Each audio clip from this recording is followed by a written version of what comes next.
Welcome everyone to today's Long Beach Post live chat. I'm reporter Asia Morris, and I'm here with Mental Health Nurse Practitioner and Sleep Specialist Shirley Furman. About a week ago, I spoke with Shirley. I was working on a story about people oversleeping under stay-at-home orders and other disrupted sleeping habits, and what that's doing to us right now and how we should feel about it and how we can cope with it. So today we're going to be talking about a similar topic, as well as other mental health topics that come up. So Shirley, we were just talking about over the past few weeks, you've had several clients who were struggling with oversleeping under stay-at-home orders. Would you say it's surprising that people are sleeping more these days? Yes and no. That's a very good question. And by the way, thank you for giving me the opportunity to speak to so many, because I do enjoy helping people understand all the value of sleep and some of the ways we've not taking advantage of what we should be. So to answer your question, it is somewhat normal to be oversleeping because as a society, we tend to be sleep deprived. We're usually functioning on less sleep than we really need. And for that reason, when we go on vacation, or I don't call this vacation, but are forced to restructure our normal routines, we have a little more options with when we go to sleep and when we wake up. So the body naturally is going to gravitate towards swinging to the other side of the balance and probably oversleeping to compensate for the sleep deprivation. So I have seen a lot of that, especially in the beginning, going on with people sleeping more in an attempt to catch up, but the body really can't completely catch up unless you have a few weeks. And how many people have ever had an opportunity to have a few weeks to catch up? So we're in new territory, and I like to see it as a new opportunity. So what is oversleeping? Is it, 8 or 9 hours or even 10 hours? And people probably shouldn't judge themselves at this point, right? Really good point. Yes. Judgment, harshness, I'd like to see that all kind of move to the sidelines as we have a little more grace for ourselves and each other, because we have been in a society where oversleeping is associated with laziness, and there's a stigma of not being productive or weak, or so oversleeping changes. If you've been sleep deprived and been getting by on 6 hours sleep for weeks, months, years, you might find you're sleeping 9, 10, even 11 hours to try to catch up. So initially it's going to be more, but this far into it, most people should kind of be catching up. And a normal range is about 7.5 to 9.5 hours. So if you're in that range, know you're settling into a good, healthy sleep quantity and probably quality as well if you're getting that much. So can you go into perhaps a couple examples of just what your clients are going through right now, what you've seen as far as the people that are coming to you for help? Sure. It's been an interesting pattern because I do telemed, and I see a lot of clients every week, and I've seen patterns almost every week with clients changing. In the beginning, it was almost like the honeymoon phase of a new job. Oh, now I don't have to commute. Now I can wear jeans when I'm on my calls. Now I can get up and have a snack whenever I want. So at first there was a lot of excitement and novelty to it. So I found that as people passed that 4-week mark, especially right after Easter, Easter was a holiday we usually celebrate in some way, with family, with religion, with gatherings, with memories of little kids in Easter or Passover. And when we hit that and it wasn't the same, I think there was a real shift. So the sleep went from catching up, deprived, sleeping more, to a little more fitful, more dreams, more nightmares, lighter sleep. As they were getting enough, maybe they were sleeping lighter and waking more during the night. So one of the things I highly recommend no matter what the issue is. If it's insomnia associated with falling asleep, if it's insomnia associated with waking throughout the night, or just waking too early, the more you can hold a sleep routine and sleep hygiene, the better your quality and the better your quantity too of sleep. So now we're moving into a phase that we're no longer sleep deprived and not sleeping quite as much, but we need to be consistent. And I also find it's very tempting, especially for the night owls, to feel like they have permission to stay up later, watch a few movies. They're a little tired in the morning, so they sleep in later, so they're not as tired early in the evening, so they're staying up later, and it can snowball, kind of like I've seen for years college kids dealing with. They go away from home, there's nobody saying go to bed, so they stay up later, guys doing video games, girls doing texting, and before they know it, they're taking classes no earlier than 10 and then 11 and 12 because it gets harder and harder. So a lot of the night owls are struggling with the same kind of issues. So I would advise holding a routine as much as possible. The studies show that people who go to bed earlier and get up earlier tend to be more productive and more successful in life and healthier. So if you feel it's slipping that way, use a little discipline to hold that. So when this is all over, you're going to be up and running, maybe with better habits than you. So how do you even, develop that discipline? I find myself in bed scrolling through all the news. It's almost impossible to put the phone down, and I end up going to bed an hour, 2 hours later than I wanted to. Do you have any tips for just shutting things off so you can get to sleep? Yeah, no, you're absolutely right. That is much more tempting, and we are more worried, so we are seeking news more. So I understand what you're saying, and it's not too different from the advice I've given people for years about going on diets. Yes, that cake is tempting, and yes, those donuts in the morning sound much more appealing than, a nice healthy breakfast. But if we use discipline, knowing it's going to make us stronger, it's going to make us healthier, it's going to make us better. So I'm even suggesting for some people to set an alarm. Set an alarm a half hour before you want to go to bed, or maybe a half hour to scroll through Google search. But work it in. Don't just let it be kind of free flowing. That's where we get into trouble. So if you can kind of put a time limit on yourself, that'll make that discipline a little easier. So more on the medical side of things, can you also talk a little bit about why sleep is so important, not just for our mental state, but also our entire bodies and our immune system? I know you said, and I know it was several years ago, but you were in an infectious disease nurse, and I know you learned a lot during that time. Can you go into that a little bit? Yes, I'd be glad to, because you're right, there's closely intertwined, and it is very important now more than ever.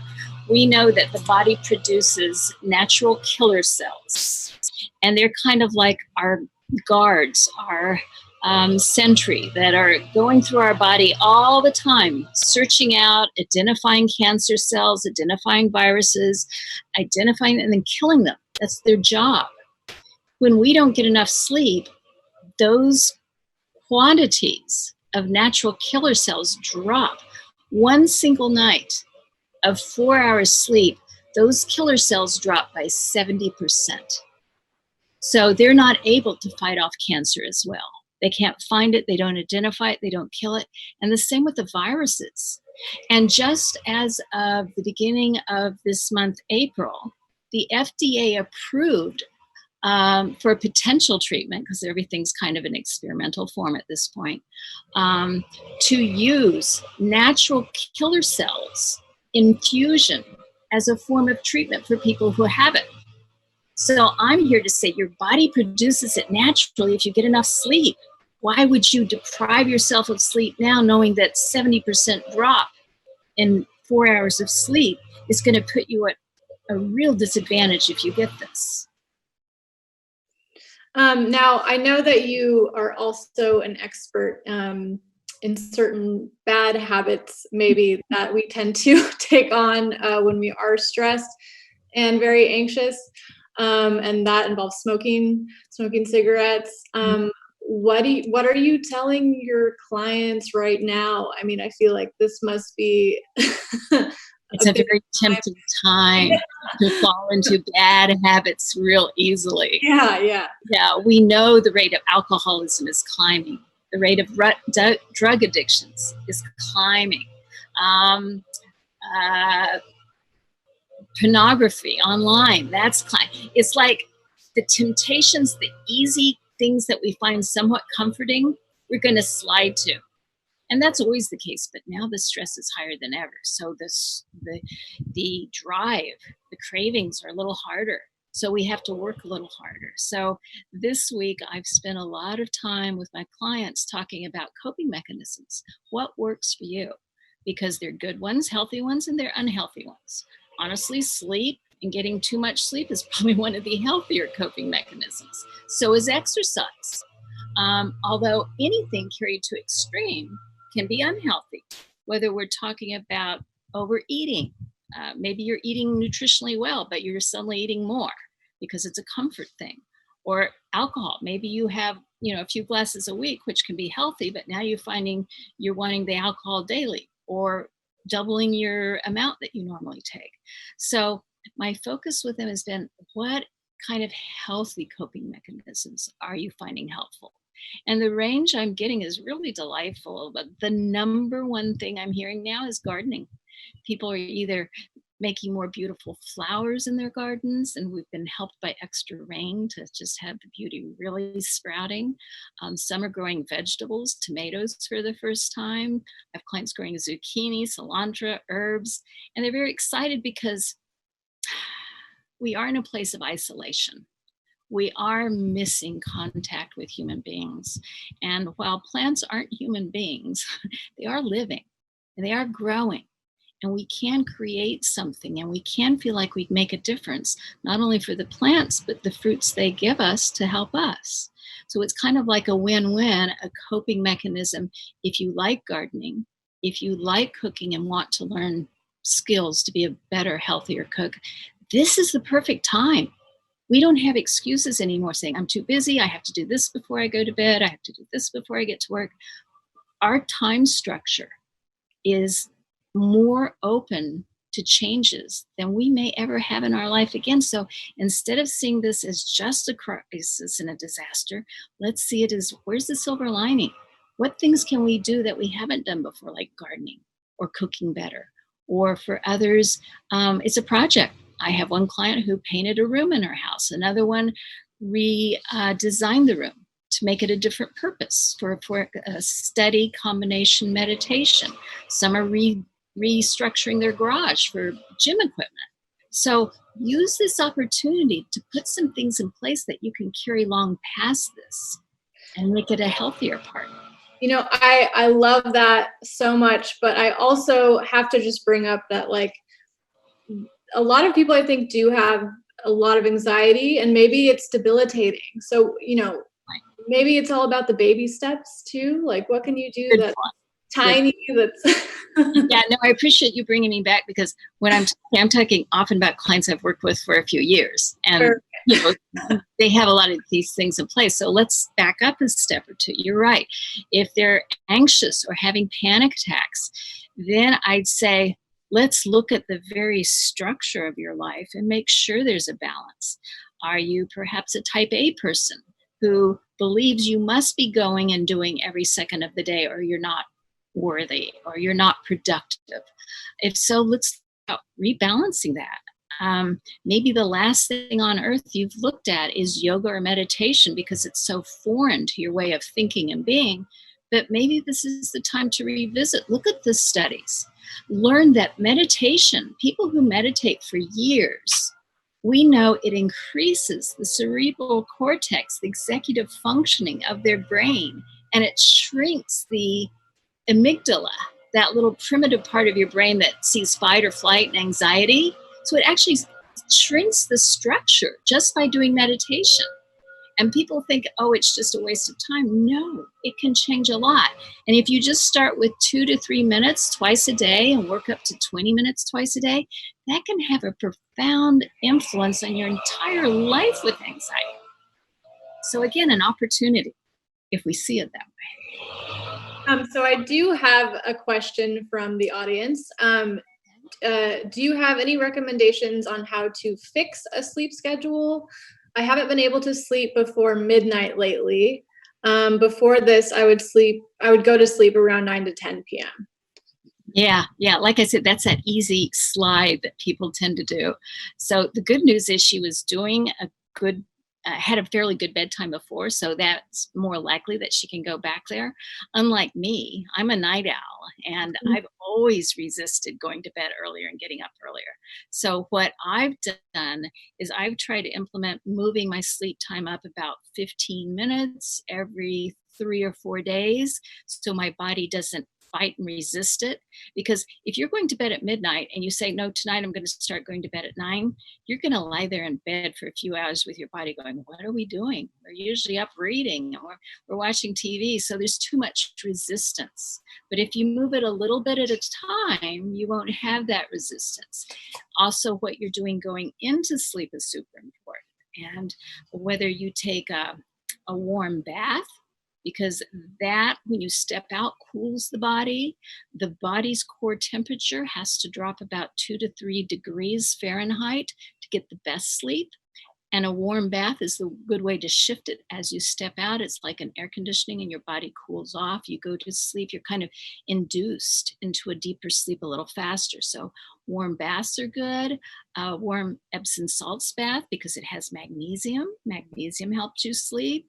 You want to soak at least 20 minutes. That's a good way. Don't watch all the movies that are about killing and disasters, and that's not going to allow you to sleep so well. Watch funny ones, watch lighthearted ones, read a book. Books are really good for inducing sleep. Again, don't get into one that's heavy in suspense and drama, because that might wake you up and you might stay up 3 trying to finish it. But so those routines, keeping the room temperature cool. 65 is usually the highest you want it to get a good night's sleep. You've probably noticed you sleep better when the room's colder than it is hotter, and that's the reason. So there are a lot of routines you can put in place. And now everything from dinner time to bedtime should be more about releasing, letting go, maybe doing the meditation, maybe listening to relaxing music, maybe reading a book in bed, or if books are too stimulating, just leaf through a magazine that you find interesting.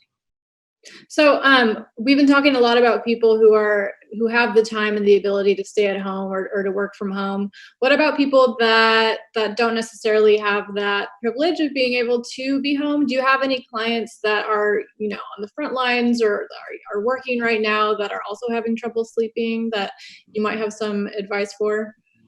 Well, I would say most of mine are either on furlough or working from home. There are a few that are still working, and their challenges, are even tougher than ours, because they are exposing themselves more to this disease. People are more irritable and often taking it out on them. So their challenges are even harder. So I would say even more, make sure that time from dinner to bedtime is a release, a letting go. I like the breathing technique. Breathe in for a count of 4, exhale out for a count of 8. It's the exhale where we release, relax, let go. When we're frightened, if somebody goes boo, we go, that's an inhale. That prepares the body for fight or flight. So often when people say, I'm having an anxiety attack, they say breathe, and people mistakenly breathe in more air. That makes it worse. You need to exhale. So exhaling in the evening is important. The bath, the reading, the letting go. I like, if you don't know how to do meditation, Headspace is really good. The Calm app is really good.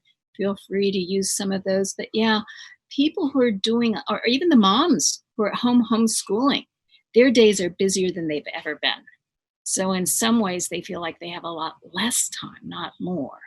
And I would just say, try to structure it in. Try to keep your kids' bedtimes maybe a little earlier than usual, so that maybe you have a little more time in between putting them down and your time to unwind.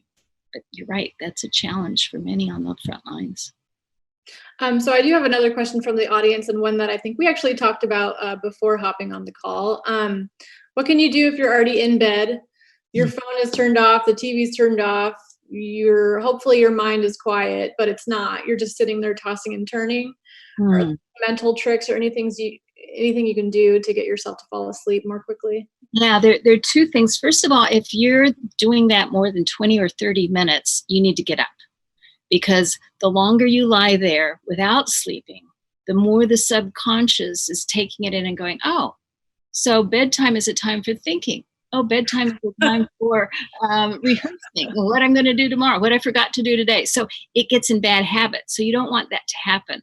So if you're finding you're doing that, cut it off after 20, 30 minutes, get up, read something, do a puzzle, clean out a drawer, do something mindless, fold laundry until you feel tired, then go back.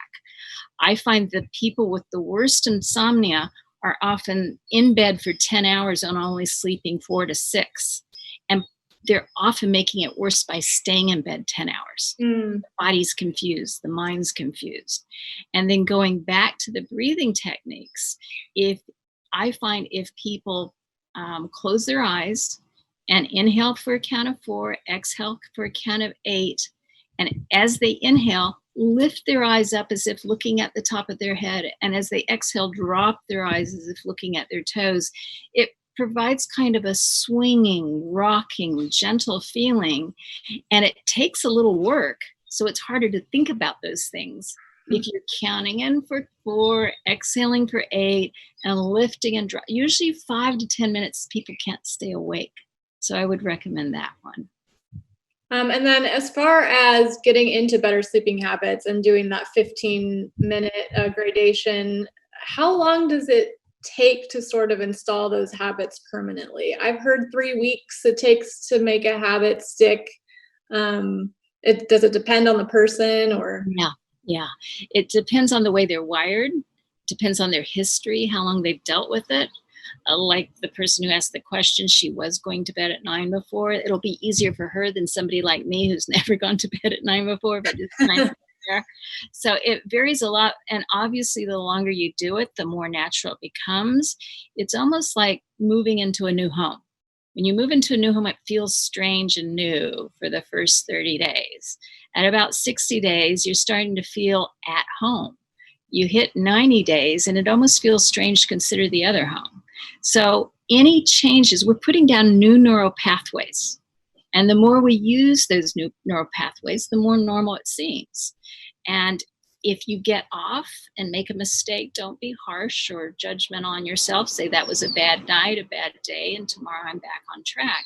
Whether we're talking about sleep or exercise or nutrition, this is the opportunity to really change some of these things permanently. Can we rewind a little bit and go back to what you were saying about just how much our routines have changed and why that leaves us more exhausted mentally? I know, like when we have routines, we're on autopilot. So true. Okay. So for the longest time, most of us have gotten up at a certain time, know how long it takes to get ready before we have to be in our car to make it to work on time. And we have it down often to 5 minutes or so of our schedule, getting up, getting out the door, getting to work, same going home and same going to bed. Those are all gone. Our automatic pilot is no longer automatic. Now it's kind of like, I don't have to do those steps. So now I have more time. Oh, maybe I want to do this or maybe I want to do that. So what's really happening is we're not using those old neural pathways that are tried and proven and frankly, mostly subconscious. We're not even thinking when we're driving to work. We're just there going because that's what we do. Now we're having to think about so many choices and decisions and timing every day that by the end of the day, I think people are a lot more exhausted because they're putting down new neural pathways. They're learning more. And they're wondering why they're tired. It's because we're not on autopilot anymore. Again, that's sad in the sense that we're tired, but again, it's an opportunity to lay down new neural pathways and change what we've wanted to change, but haven't had the time or the inclination. And let's face it, we don't tend to change unless something's uncomfortable. So we're uncomfortable now. Best time to change. I have one more question. When you say read a book, should we avoid technical reading like math and physics textbooks? What kind of books should No, I don't know about you, but when I was in school, those put me to sleep the fastest. So no, I would if you're interested in those, absolutely, unless you find them way too stimulating. If it gets your mind going and now you're thinking of all sorts of ideas, yeah, you probably don't want to do that. But if you're reading it and interesting and learning, but at a point you're going, I'm just too tired, this is too complicated, yes, use those. Much better than a thriller or something that's going to have you reading till 3 a.m. And then how does, you brought this up too earlier, how does sleep affect memory right now? Yes. We talked about how sleep affects the body, and it's equally important for the brain. We have found that there's so many studies on this now showing that your memory is so deeply affected by how much you sleep. If you get a good night's sleep, like 8 hours sleep, before you study for an exam, and then 8 hours the night before the exam, the brain is functioning at two levels that are higher. The night before, it opens the ability for the brain to absorb like a sponge and retain more memory. And then if you get a good night's sleep before the exam, after learning, it's almost like hitting the save button on your computer so that you retain it much better. In fact, they did a study and found that they had one group of students study and a list of different words and information that was new, and they used an MRI to watch their brain, and they had one group stay up all night, like an all-nighter that we do in college, and the other group got an 8 hours solid night's sleep. They sent them in the MRI the next day and watched to see what was happening, and they found that the ones without sleep that pulled the all-nighter had 40% less retention of what they learned, which is the difference between acing an exam and failing it. And we think it's okay to spend an all-nighter, and it's a disaster. So we know that sleep is critical for memories, and we're also finding that has implications for aging and dementia too, because as we age, we tend to sleep a little less. Most people make the mistake of saying, oh, that's normal, you just learn to live with it. No, it's increasing your risk of dementia because you're not able to retain new information as well. So as we're learning these new routines and as we're sort of finding a new normal and solidifying these new things, it's important to sleep, basically. Sleep as much as you can. You know, let's just say for years, it's kind of been the naughty thing to sleep in and to get enough sleep. Like I said, there's been shame, there has been embarrassment, stigma, being lazy, and we're at a point that we need to reclaim our right to a full night's sleep. I just also want to add, there was one study that showed, not one study, let me take it back, it's probably the biggest, most multi-leveled study ever done. 1.6 billion people, Wow. Twice a year, every year, moves the clocks forward and back. And they have all those statistics from ERs, from records, twice a year we get this information. And what we find out is when we move those clocks forward and lose an hour, there is a 24% higher rate of heart attacks. When we move the clocks back, it's 21% less heart attacks. And that affects car accidents and everything. So it is time to reclaim what we're learning. Sleep helps. It's important. It's not a luxury. And many people see it that way. We need to encourage our loved ones to sleep and get the amount they need, not to discourage them, not to shame them. So yes, I would highly recommend focusing on sleep as the opportune time to do it. If you want to go on my website, I have a lot of great resources to share. If you want to study more, that's shirleyhealing.com. I also work at the Center for Health and Healing and Health integrative healing and health at Seal Beach. So I'm happy to help in other ways. But yes, this is a time and an opportunity to get healthier. Well, our time is just about up. Thank you so much, Shirley, for taking the time to answer all our questions. And I hope that this is able to give some insight to a lot of people whose patterns have been disrupted, frankly. I hope so too. And I hope everybody stays well and gets a good night's sleep. Bye. Bye.